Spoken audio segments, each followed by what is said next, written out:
بسم الله الرحمن الرحيم. ما هم بأمة أحمد لا والذي فطر السماء، ما هم بأمة خير خلق الله بادئا وانتهاء، ما هم بأمة أحمد لا والذي فطر السماء، ما هم بأمة خير خلق الله بادئا وانتهاء، ما هم بأمة أحمد لا والذي فطر السماء، ما هم بأمة خير خلق الله بادئا وانتهاء، ما هم بأمة سيدي حاشا فليسوا الأكفياء، ما هم بأمة من على الأفلاك قد ركز اللواء، من حطم الأصنام، من أرسى العدالة والإخاء، من أسمع الدنيا حداء المجد فاشتعلت حداء.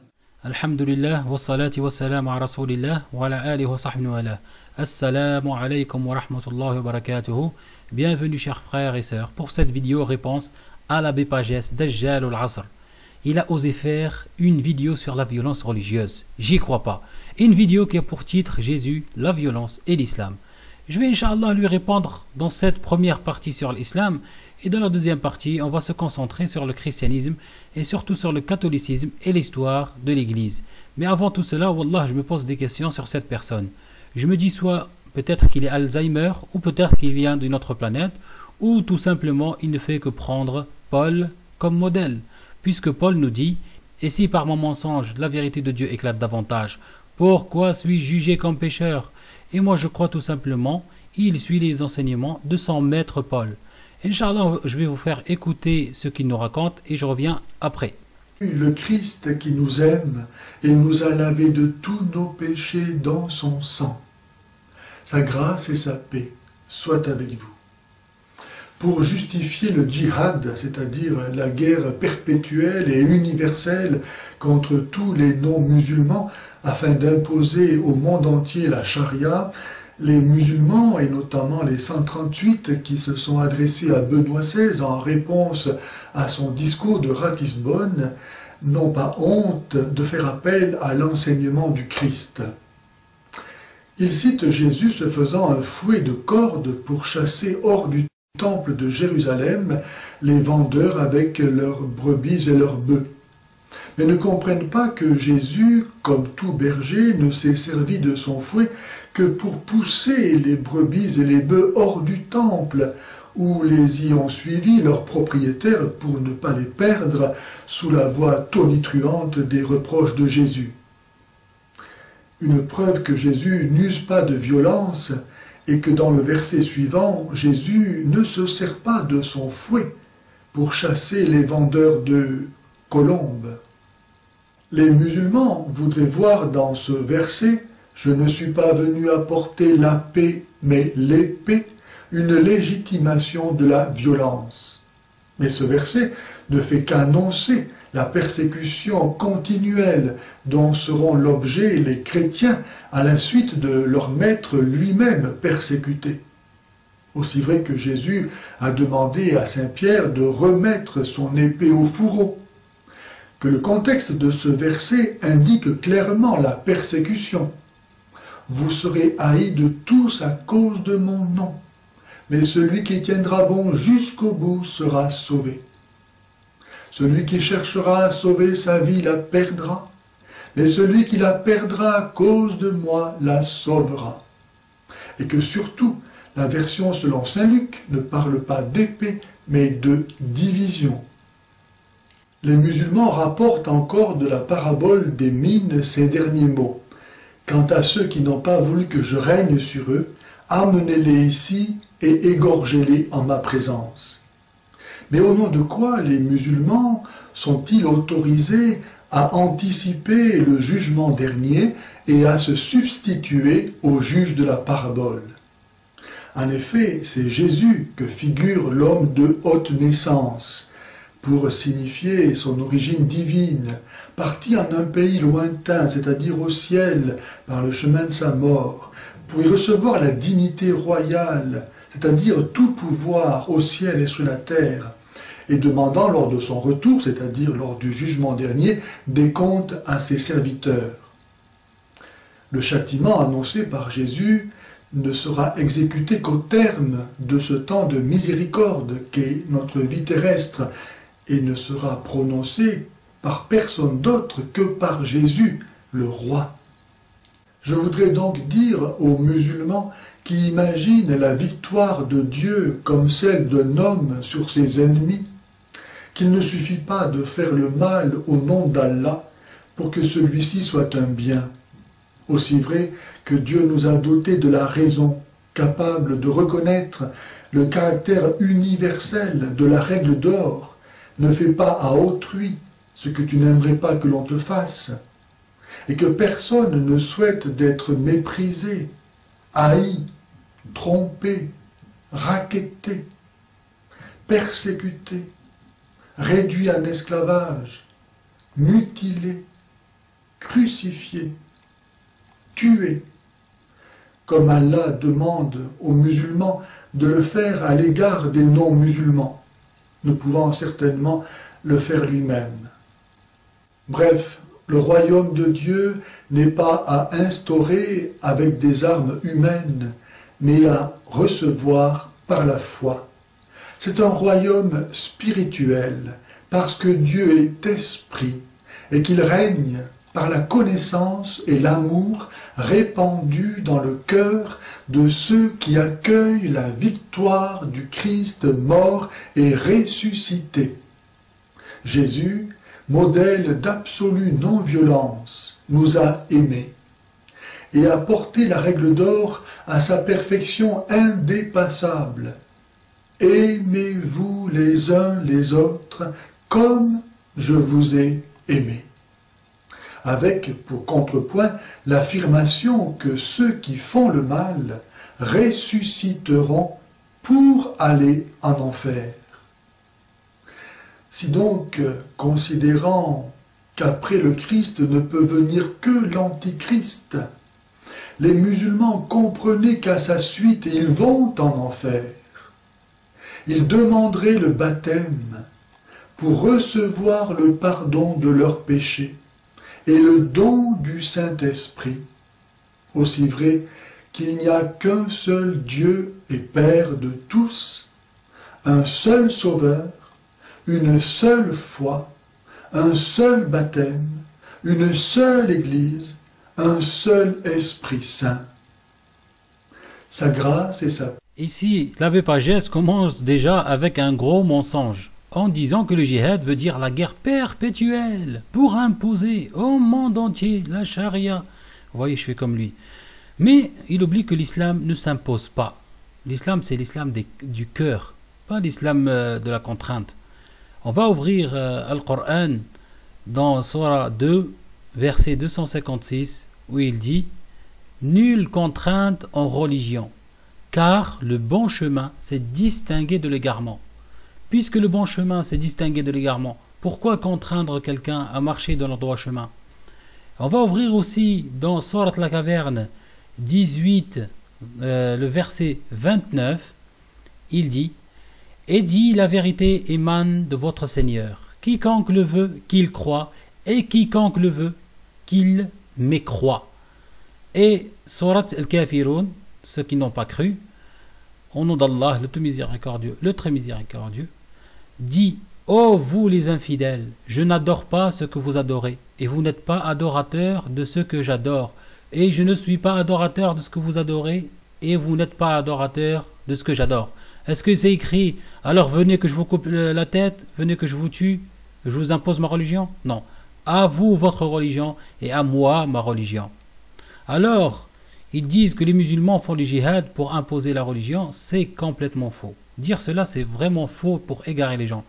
Puisque l'islam doit être dans le cœur, comme j'ai dit, et les actes, pas dans la force. Comme Allah dit au prophète alayhi salatu wassalam, dans Surat Qaf, la Surah 50, 45, nous savons mieux ce qu'ils disent, tu n'as pas pour mission d'exercer sur eux une contrainte. Rappelle donc par le Coran celui qui craint ma menace. Ça veut dire ici, je te fais le rappel avec l'islam, avec le Coran, et tu suis suis pas, ça c'est ton problème. On va regarder, Inch'Allah, la signification du djihad dans l'islam. Je ne vais pas trop compliquer ou sortir des livres inaccessibles ou des livres chers, etc. C'est donné à tout le monde. On va aller sur Google, on va taper le mot jihad et on a Wikipédia. Et Wikipédia, il nous dit ici, jihad ou jihad, il dit ici, est un terme arabe signifiant exercer une force, s'efforcer ou tâcher. Et entre parenthèses ici, il nous dit effort, l'effort. Et donne un exemple ici, où il dit jahidu bi anfusikum, al-jihad bi anfusikum, luttez avec votre âme. Encore l'expression al-jihad fi sabilillah, faites un effort dans le sentier d'Allah. Voilà. Ici, le jihad, ça veut dire l'effort, comme on a vu. Il a des conditions obligatoires. À l'unanimité, il dit les conditions, par exemple, ici, quand les non-musulmans envahissent une terre musulmane, quand les lignes de bataille commencent à se rapprocher, quand l'imam appelle une personne ou un peuple pour se lancer au combat, quand les non-musulmans capturent et emprisonnent un groupe de musulmans. Voilà. Ici, je crois qu'il n'y a pas plus clair. Je vais aussi sortir l'explication de ce mot-là en arabe. Voilà. Al-jihadu fil lugha. Badl al-juhd wal-wisa' wat-taqa. Voilà. Et ici, plus bas, il dit فإن الجهاد بمعناه العام يشمل حياة الفرد والمجتمع كلها بجوانبها المختلفة الفكرية والاجتماعية والسياسية والاقتصادية والصراع فيه يشمل أعداء كثيرين يشمل النفس وشهواتها والهوى ووسواس الشياطين etc. Voilà, ça veut dire ici c'est l'effort contre soi-même, contre Shaitan, Satan, contre nos envies, etc. Voilà. Il ne faut pas être une lumière pour trouver la signification. Comme je viens de montrer que le jihad ne veut pas dire guerre sainte. Ce concept de guerre sainte, il n'existe que chez les chrétiens. Il n'existe pas chez les musulmans. Les musulmans, ils n'ont pas de guerre sainte. Les musulmans n'aiment pas la guerre. Les musulmans font la guerre quand c'est nécessaire pour se défendre et défendre la parole d'Allah. Voilà, le mot jihad est plus vaste. Ce n'est pas honnête de l'expliquer en jihad armé, tout simplement. Bien sûr, il y a le jihad armé, ça on ne nie pas, mais sûrement pas pour imposer la religion ou agresser des peuples, mais pour se défendre. Et on appelle ça de la légitime défense. Et c'est une loi reconnue par toutes les législations du monde. Et après, l'abbé Pagès nous dit que Jésus n'a pas chassé les vendeurs, mais juste les brebis. On va vérifier tout ça tout de suite. On va ouvrir dans Jean 2,15, le verset en question, et on va lire tout simplement. Ayant fait un fouet avec des cordes, il les chassa tous du temple, ainsi que les brebis et les bœufs. Et il dispersa la monnaie des changeurs et renversa les tables. Alors ici, il a chassé tout le monde ou juste les brebis? Ah, l'abbé Pagès. Encore plus que ça, il a renversé les tables et il dispersa la monnaie.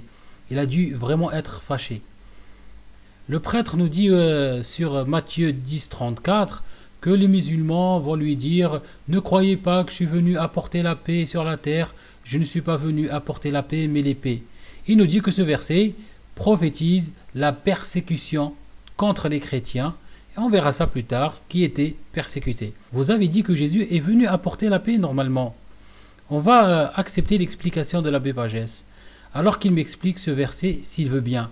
Dans Luc 14, 26, il dit « Si quelqu'un vient à moi, il ne haït pas son père, sa mère, sa femme, ses enfants, ses frères et ses sœurs, et même sa propre vie, il ne peut être mon disciple. » Même se haïr lui-même. Ça veut dire tu te regardes dans une glace et tu dois te frapper, quoi. Ici, ça parle de haine. Faut haïr tout le monde, même sa propre personne, pour être le disciple de Jésus. Avant de répondre, chers chrétiens, il ne faut pas confondre avec l'autre verset qui se trouve dans Matthieu 10, 37, où il dit « Celui qui aime son père ou sa mère plus que moi n'est pas digne de moi. Et celui qui aime son fils ou sa fille plus que moi n'est pas digne de moi. » Ici, ça parle d'aimer les autres plus que Jésus. Sur ce verset, il n'y a aucun souci. Même chez les musulmans, il y a ce genre de choses. Mais moi, je parle de la haine. Haïr, dans le sens éprouver de la haine pour quelqu'un ou quelque chose. Détester, c'est synonyme de détester. Mais il y aura plus de détails dans la deuxième partie, Inch'Allah. Maintenant, on va passer à quelques versets que les non-musulmans nous sortent pour nous accuser d'être des barbares. Il faut savoir que quand ils nous donnent un verset, ils ne donnent jamais le contexte, ou le verset avant et après, et parfois même pas la suite du verset. On va prendre un exemple dans Surah 2, 191. Ils nous disent « Et tuez-les, ou que vous le rencontriez ». Et c'est tout, et il s'arrête là. Et pourtant, il suffit de sortir le verset et le mettre dans son contexte. Et on va voir ça en allant sur le verset précédent. On va lire « Combattez dans le sentier d'Allah ceux qui vous combattent, et ne transgressez pas. Certes, Allah n'aime pas les transgresseurs. Et tuez-les, où que vous les rencontriez, et chassez-les d'où ils vous ont chassé. L'association est plus grave que le meurtre, mais ne le combattez pas près de la mosquée sacrée avant qu'il ne vous y ait combattu. Si vous y êtes combattu, tuez-les donc, telle est la rétribution des mécréants. » Voilà, ici, la surprise, c'est qu'il parle de ceux qui nous combattent, ceux qui veulent nous tuer. Je ne crois pas qu'avec ceux qui veulent nous tuer, on va faire des pique-niques et des bisous et des fleurs. Non, ça ne marche pas comme ça. Voilà. Et il nous ordonne de ne pas être les transgresseurs. Ce qu'on appelle, comme j'ai dit plus tôt, la légitime défense. Et après, il nous dit, on va lire la suite, s'ils cessent, ça veut dire s'ils cessent de nous combattre, s'ils cessent de vouloir nous tuer, Allah est certes pardonneur et miséricordieux. Et combattez-les jusqu'à ce qu'il n'y ait plus d'association et que la religion soit entièrement Allah seul, s'ils cessent donc plus d'hostilité, sauf contre les injustes. Voilà, ça veut dire ici, si eux ils arrêtent de nous agresser, nous on doit arrêter, sauf avec les injustes. Le mois sacré pour le mois sacré, le talion s'applique à toute chose sacrée. Donc quiconque transgresse contre vous, transgressez contre lui à transgression égale. Et craignez Allah, et sachez que Allah est avec les pieux. Voilà ce qui est clair, il s'agit, comme j'ai dit encore et encore, de la légitime défense et interdiction d'être les agresseurs. On va voir un autre verset, il nous sort le verset sur Tawbah, Surah 9, le verset 5 directement. Après que le mois sacré expire, tuez les associateurs, etc. Encore une fois, il suffit juste de regarder le verset avant et le verset après où il dit « à l'exception des associateurs avec lesquels vous avez conclu un pacte, puis ils ne vous ont manqué en rien, et n'ont soutenu personne à lutter contre vous. Respectez pleinement le pacte conclu avec eux jusqu'au terme convenu. Allah aime les pieux. Après que les mois sacrés expirent, tuez les associateurs où que vous les retrouviez, capturez-les, assiégez-les et guettez-les dans toute embuscade. Si ensuite ils se repentent, accomplissent la salat et acquittent la zakat, alors laissez-leur la voie libre, car Allah est pardonneur et miséricordieux. Et si l'un des associateurs te demande asile, ça veut dire un associateur vient à moi, un musulman, il me demande asile, accorde-le lui, afin qu'il entende la parole d'Allah. Et quand je lui accorde l'asile, je vais l'inviter à l'islam. Je vais lui parler de l'islam, au cas où peut-être qu'il trouvera que l'islam va lui convenir. Puis, fais-le parvenir à son lieu de sécurité, car ce sont des gens qui ne savent pas. Comment y aurait-il pour les associateurs un pacte admis par Allah et par son messager, à l'exception de ceux avec lesquels vous avez conclu un pacte près de la mosquée sacrée? Tant qu'ils sont droits envers vous, soyez droits envers eux, car Allah aime les pieux.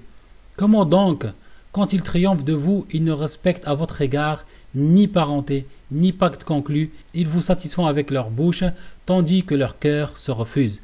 Et la plupart d'entre eux sont des pervers. Ils troquent à vil prix le verset d'Allah, Al-Qur'an, et obstruent son chemin. Ce qu'ils font est très mauvais. Et ils ne respectent à l'égard d'un croyant ni parenté, ni pacte conclu, et ceux-là sont les transgresseurs. Il ne faut pas oublier le contexte de l'époque. Les musulmans étaient en guerre avec les polythéistes parce que ces derniers les ont tués, pourchassés, confisqués leurs biens, torturés et déclaré la guerre. On va lire la suite. Et si, après le pacte, ils violent leur serment et attaquent votre religion, combattez alors les chefs de la mécréance, car ils ne tiennent aucun serment, peut-être cesseront-ils. Ne combattez-vous pas des gens qui ont violé leur serment et qui ont voulu bannir le messager, alors que ce sont eux qui vous ont attaqué les premiers? Les redites-vous, c'est Allah qui est plus digne de votre crainte si vous êtes croyants.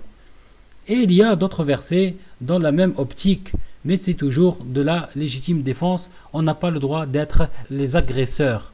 Mais comme Allah dit sur ces personnes-là qui montent sur l'islam, ils veulent éteindre avec leur bouche la lumière d'Allah, alors qu'Allah ne veut que parachever sa lumière. Quelque répulsion connaît les mécréants. Vous pouvez toujours essayer de mentir sur l'islam, mais la vérité triomphera, Inch'Allah. Voilà en résumé, on est ouvert au débat, il n'y a aucun souci. S'il y a des questions, on vous répondra, Inch'Allah. Quand on regarde l'histoire, l'islam n'a jamais forcé quelqu'un à croire. Les chrétiens étaient protégés par les musulmans comme les juifs, et l'histoire témoigne de cela. Tous ceux qui ne nous ont pas combattus étaient sous la protection de l'islam. Le plus grand pays musulman au monde, c'est l'Indonésie. Pourtant, l'islam là-bas est rentré avec le commerce. Ils ont fait du commerce avec des musulmans. Ils ont adopté l'islam parce qu'ils ont découvert que ça les convenait. Je vais ici donner quelques témoignages de la bouche même des concernés juifs et chrétiens. Écoutez bien et je reviendrai après, Inch'Allah. It's a very interesting discussion. I would have loved to have a longer discussion with you probably on other occasions. But I want to ask you, now you've been traveling the way you look, just the way you are. You've been traveling in parts of the Muslim world. I met you once in Malaysia. You've been to Iran. You've been to Gaza also, and you met Ismail Haniyeh there. How do people receive you? I mean, is it easy? Do you find it difficult? Well, that's again part of the tragedy, the Nakba of Zionism, because we've enjoyed the hospitality, the friendship, the warmth of all the Muslim countries for hundreds of years. Jews have been thriving and flourishing, Jewish communities as very religious communities that upheld the Torah totally. There was no reform until today. Almost there was never reform or that type of concept in the Sephardic lands and Middle Eastern countries. So we were, and so even there was no United Nations or human rights groups. We were able to thrive and serve God because we followed to the letter of the law, the Torah. Zionism came along and tried, being that they had, let's say, the control, a lot of control of the media and the sole holding of the microphone in their hands. For over 50 years, they've been bombarding the world with a picture as if the Muslim people and the Arab lands have an ingrained hate to the Jews and that they're inhospitable. When the facts on the ground and history attest to the fact that they were our best friends, they were replaced by the Inquisition, by the Crusades, by World War II, that the Jews found a home and a safe haven in the قالوا ان الرئيس بتاع البلد دي بتاع الكنيسه دي اسمه البابا بنيامين ال 38 وهو هارب لانه لو شافوه هيقتلوه ويبقى بكده بقت الكنيسه جثه بلا راس مش جسد بلا راس ما دام قطعوا الرقبه يبقى خلاص اي رقبه تنفع تدير الجسد. فكتب عمرو بن العاص إلى أعمال مصر كتابا يقول فيه: الموضع الذي فيه بنيامين بطرك النصارى القبط له العهد والأمان والسلامة من الله. شكرا عمرو بن العاص. يا سلام، ما عملهاش المقوقس المسيحي، عملها عمرو بن العاص المسلم، وقال له اظهر عليك الأمان، اظهر وبان عليك الأمان. ادي علة المثل بتاع اظهر وبان عليك الأمان اللي بنقوله. البابا بنيامين كان متخفي، ما يمكن انتوا عرفتوا ان البابا اثناسيوس كان متخفي في اخميم وبيشتغل عند واحد حداد، والحداد ده مسيحي ومش عارف ان العامل اللي عنده اللي هو بيشخط فيه ويخليه يكنس الدكان ويقابل الزباين ويشتغل، مش عارف ان العامل ده يبقى البابا بتاع الكنيسة. كان متخفي بيهرب من الموت، مش خوف من الموت، لكن عشان ما فيش حد تاني يقتله ويروح جهنم بسببه.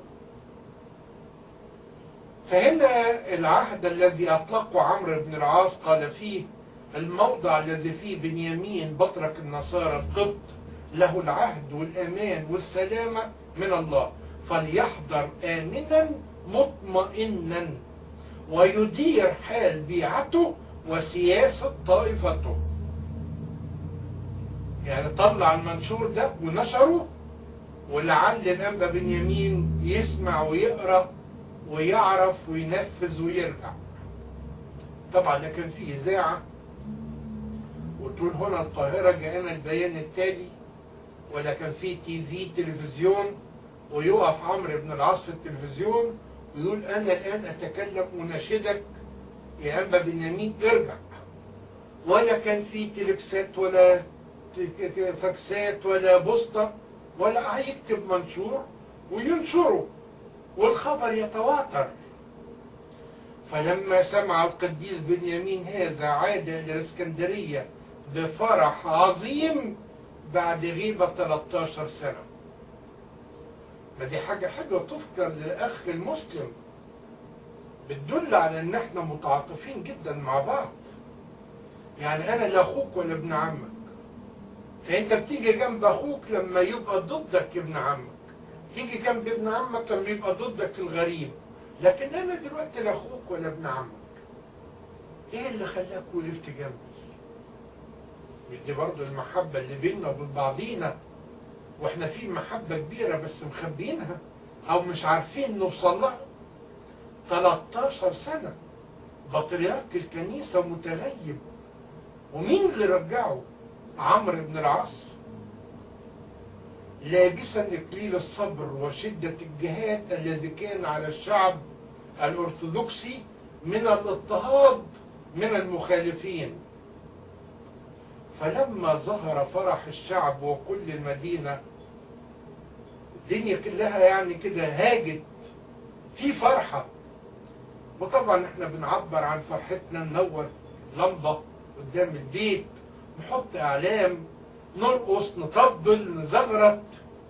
ايه البلد كده مش على بعضيها. قال ما انت طلعت منشور يا سيادة الامير او الفاتح او الحاكم بعودة البطرك، والبطرك رجع ودخل كنيسته، وده اول مرة المسيحيين يشوفوا البطرك رجع ودخل كنيسته. فأمر عمرو بإحضاره بكرامة وإعزاز ومحبة. أمر طب ممكن تعملوا لي ميعاد بيني وبين البطرك بنيامين وتجيبوه أشوفه؟ فلما رآه أكرمه وقال لأصحابه وخواصه إن في جميع الكور التي ملكناها إلى الآن ما رأيت رجل الله يشبه هذا بهذه المهابة. فكل مكان احنا فتحنا بلاد كتيرة ما شفتش مهابة زي مهابة البطرك الأنبا بنيامين. وكان الأنبا بنيامين حسن المنظر جدا، جيد الكلام بسكون ووقار. كان ربنا مديله كاريزماتيك، يعني طبيعة كاريزماتيكية بحيث يحب. المهابة اللي عليه من بره، ولسانه لما يتكلم يكون طلق وجميل في الشكل، جميل في الصوت والصورة، جيد الكلام بسكون ووقار. ثم التفت عمرو إليه وقال له جميع بيعك ورجالك اضبطهم ودبر أحوالهم. يا سلام، فين المحبة دي؟ ما نطلع التاريخ ده اللي مدفون ونقدمه للناس، تاريخ حلو ما عملهاش المقوقس. كانوا بياخدوا الكنائس بتاعتنا ويدخلوا علينا واحنا بنصلي. مش قادر يصلي في كنيسته. من مين؟ مش من العرب، من الرومان. مش من العرب، من الرومان. مش من العرب، من الرومان. Et voilà, alhamdoulilah, comme vous avez entendu, les musulmans sont les protecteurs des chrétiens et juifs, ceux qui nous ont pas combattus. Je finis en disant et en rappelant que les terroristes d'hier deviennent les résistants d'aujourd'hui. L'Allemagne traitait les résistants français de terroristes à l'époque. Maintenant, la France les appelle les résistants. Il faut revenir à l'histoire et ne pas se faire berner par les médias. Comme a dit Malcolm X, rahimahullah, si vous n'êtes pas vigilant, les médias arriveront à vous faire détester les gens opprimés et aimer ceux qui les ont opprimés. Il a dit vrai. Voilà, merci pour votre écoute. J'espère avoir apporté quelques éclaircissements. Je vous dis à la deuxième vidéo, Inch'Allah. Alhamdulillah, alladhi bi ni'matihi tatimmu salihat. Wa akhir da'wana an alhamdulillahi rabbil alamin. Wassalati wassalam ala sayyidil mursalin. Sayyidina Muhammad wa ala alihi wa sahbihi ajma'in. Assalamu alaykum wa rahmatullahi wa barakatuh. Es hat nicht mit 9/11 angefangen, sondern die letzten 200 Jahre sind 200 Jahre, in denen, was die meisten hier im Westen vergessen, die Westeuropäer, also nicht einmal die Amerikaner kamen später, die muslimischen Länder brutalst kolonisiert haben und Millionen von Muslimen umgebracht haben. Also wenn man einmal überlegt, wer gewalttätiger ist, der Westen ist, und auch wir Westeuropäer, viel gewalttätiger gewesen als die Muslime. Kann man das so plakativ sagen, der Westen ist gewalttätiger als die Ja, aber ich will jetzt nicht mit den Kreuzzügen anfangen, aber wenn ich später anfange, der Erste und Zweite Weltkrieg mit 70 Milliarden Toten, wer hat denn das angefangen? Das waren doch nicht die Muslime. Wer hat denn 6 Millionen Juden umgebracht? Das waren nicht Muslime. Das sind so gigantische Zahlen. Der russische Kommunismus hat 30 Millionen umgebracht, der chinesische wahrscheinlich, Mao Zedong, 40 Millionen. Das ist jetzt nicht der Westen, aber es ist im Grunde genommen der weise Mann. Die Muslime haben in den letzten 200 Jahren der Welt nichts Böses getan. Sie sind kolonisiert worden in den letzten 200 Jahren. Und ich sprach ja vorhin darüber, dass ich in Algerien war. Ich habe erlebt, wie die Franzosen Algerien versucht haben, platt zu machen, als die Algerier aufgestanden sind. Worin liegt dieser Grundkonflikt im Verhältnis des Westens zur islamischen Welt? Was ist da grundsätzlich schiefgelaufen? Der Grundkonflikt liegt darin, dass vor allem die Westeuropäer, Sie sehen, ich mache einen Unterschied zwischen Amerikanern und Westeuropäern, die Westeuropäer, die Muslime, vor allem die Araber, wie Jean-Paul Sartre gesagt hat, wie Halbaffen behandelt hat. Wir haben diese Menschen nicht ernst genommen, wir haben sie wie Tiere behandelt. Die wurden ausgeräuchert, die wurden wie, ich zitiere jetzt französische Autoren, wie Schakale gejagt während der französischen Kolonisierung. Und da ist ein unglaublicher Zorn entstanden. Und er hat sich, als dann die Kolonisierung zu Ende war, haben die Amerikaner mitgeholfen, die Kolonisierung zu beenden und haben dann selber die Rolle des Kolonialherrn übernommen. Das heißt, sie haben angefangen, die Ölquellen auszubeuten. Sie haben angefangen im Iran, als die einmal einen demokratischen Präsidenten hatten, nämlich Premierminister hatten, nämlich Mossadegh, und als der dann die Ölindustrie verstaatlichen wollten, dann haben sie ihn zusammen mit den Engländern weggeputscht. Und dann denken Sie an die ungeklärte Frage Palästina, und das hat zu einer unglaublichen Bitterkeit in der muslimischen Welt geführt. Und wie entsteht Terrorismus? Ich wollte gerade fragen, ist dann quasi der Terrorismus... Natürlich ist der Terrorismus eine Reaktion. Terrorismus entsteht durch Ungerechtigkeit. Und Terrorismus können Sie deshalb nur bekämpfen durch Gerechtigkeit. Und wir haben das Gegenteil gemacht. Wir haben, als die Terroristen zugeschlagen haben, und natürlich waren diese Anschläge Mordanschläge, das sind Mörder, die das World Trade Center angegriffen haben. Und wie haben wir reagiert? Darauf, dass es fast 3000 Tote im World Trade Center gab.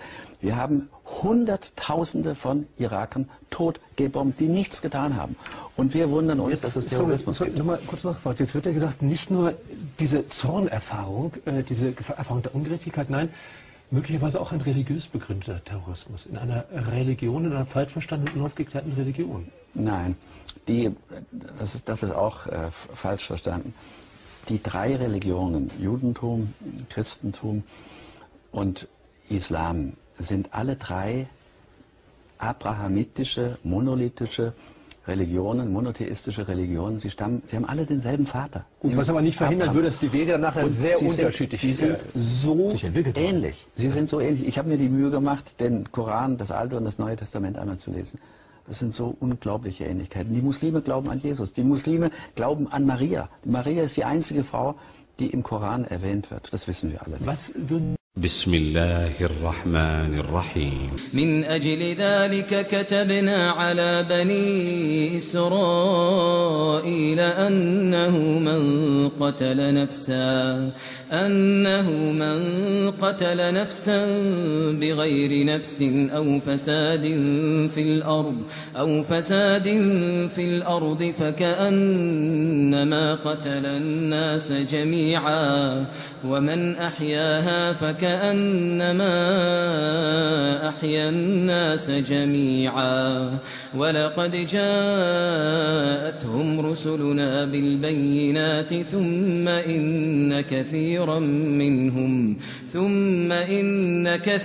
منهم بعد ذلك في الأرض لمسرفون